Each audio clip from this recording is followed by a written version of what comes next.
sun revolving around the earth. But what you find, there is such strength. These are people who can walk for hours without thinking twice about it. They can endure great suffering and do it well. These are people who understand where to put a water well. You don't have to bring out fancy equipment. They can just tell you where it goes because they understand those types of things. They value family. They are willing to love each other at a very, very deep level. And so during the time that we lived there, my wife and I fell deeply in love with them. And we asked the question many times, what is it going to take to transform Southern Sudan? I don't mean to change their culture. We love their culture. But what is it to transform Southern Sudan? To alleviate suffering there? To help them progress, develop? What is it going to take? There's a literacy rate less than 1%. So how are you going to train them? You can't just send them to school when they can't even read. That's going to take years and years. You can't come in and do a quick training. You can't even pass out Bibles to teach them Bible stories. So what will it be? I grew up in Africa. I've experienced the rest of Africa, but I've never seen poverty like this. I've never seen suffering like this. And we began to realize that there were two very profound things that needed to happen in Southern Sudan. One, being Christians, we believe that if they will focus on God, learn about Him, and begin to walk with Him, they will begin to experience a peace there, a level of love within their community that they have never seen before. That will undergird progress and development. The second thing they need quality training. They need help with water wells and schools and clinics. They need us to come alongside them and not lead for them. They're great leaders. They just need some support to get out of where they are. And so Aid Sudan focuses on both of those fronts. We go in and we train pastors. We teach them Bible stories. Since they can't read or write, we do it all orally. We just teach them one story after another. The pastors we train in Sudan can tell you about 118 Bible stories from Genesis to Revelation for the whole scope of the Bible. They know those stories. And they love God. They hunger for this. This isn't us going in there and trying to convince them. This is them begging us for teaching. Will you come and teach us? We already believe in God. We just need to know the Bible. Will you come teach us the Bible?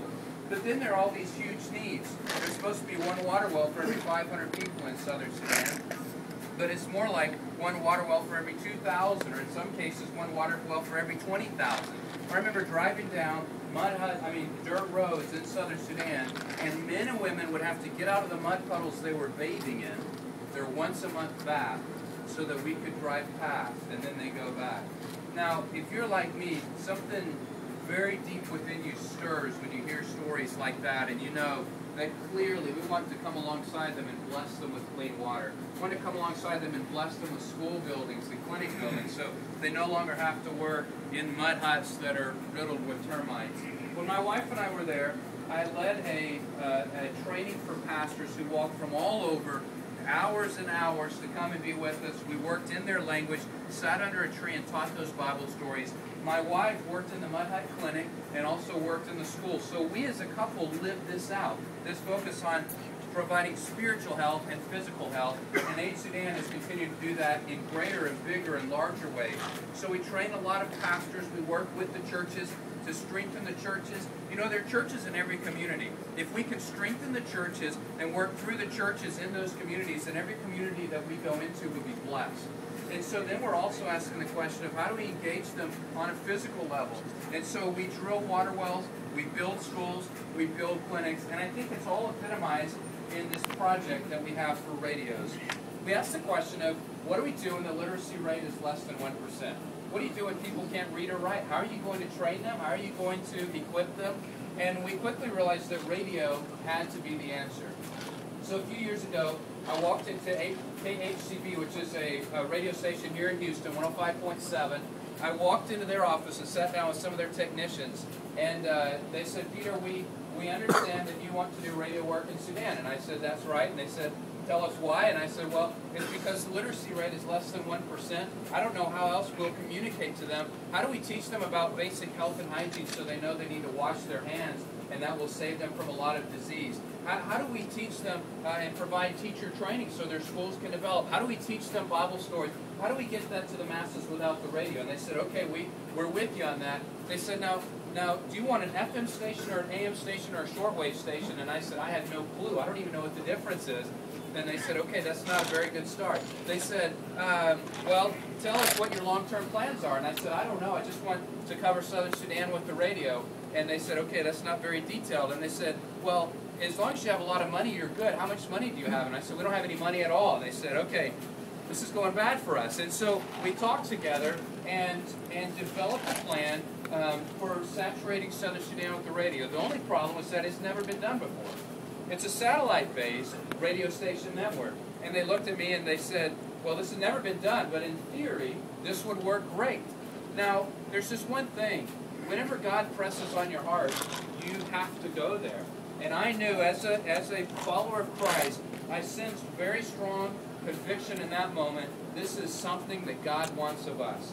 It was this calling that I felt so tangibly on my life. So we began to pursue it, developed a proposal. I learned far more about radio than I ever wanted to learn. And we have permission to use his name. I got the call one day that Lance Berkman, who used to be with the Astros, now with the Yankees, was interested in the project. I thought, you have got to be kidding me. I'm a clueless guy. Aid Sudan, at that time, we're still small, but we were even smaller then. I thought, why in the world would he be interested in us? And the word was that Lance has heard about this project and believes it can transform Southern Sudan.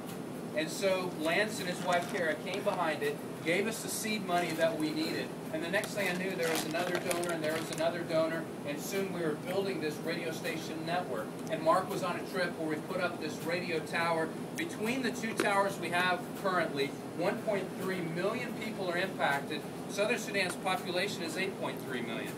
So already a significant percentage of the population is impacted through this. We only anticipate significant growth, more and more millions of Southern Sudanese impacted by programming that epitomizes what we're about. We're teaching Bible stories so that they can learn the Bible, but we're also teaching health and hygiene, AIDS prevention, teacher training, and we're giving them the news.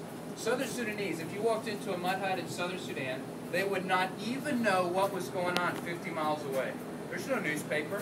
There's no way to know what's going on in the area. And so for the first time ever, Southern Sudan, as a region, will be able to receive the news. The key is these radios. We've done the hard work in terms of getting this satellite-based radio station network up, but they can't receive it unless they have the radios. They can't know that they need to wash their hands before they eat unless they hear it. They can't know that Bible story unless they hear it. They can't know what's going on in the next community and how they need to be working to help that community that's going through a hard time unless they hear it. And so we are asking corporations and individuals and churches and other groups all over Houston and really all over the states to help us distribute radios. These radios are solar powered. They're handheld. This solar panel right here, once fully charged, these radios last for 3 days. And in Southern Sudan, where it's 130 degrees, you don't have to worry about the sun shining. So that's not really an issue. It's fixed tune. It only goes into one station. There's just one button on the top that controls the volume. So it's fixed tuned to our station, although there's hardly any competition when you're in a mud hut world in Southern Sudan. They go and they just control the volume. This is the antenna right here. And when you walk into places where we have distributed these radios, you will find men and women and children walking around with these radios around their necks.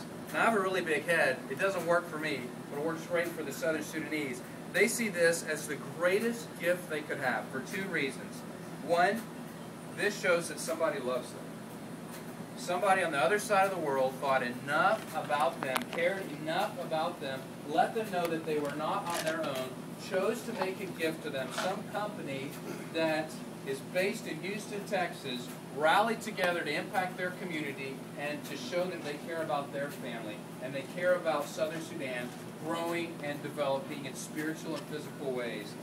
The second thing is that they've never had anything like this before. This is a treasured gift that gives them life, gives them a way to grow and develop and progress, and perhaps most importantly, it gives them hope, something that most in Southern Sudan do not have.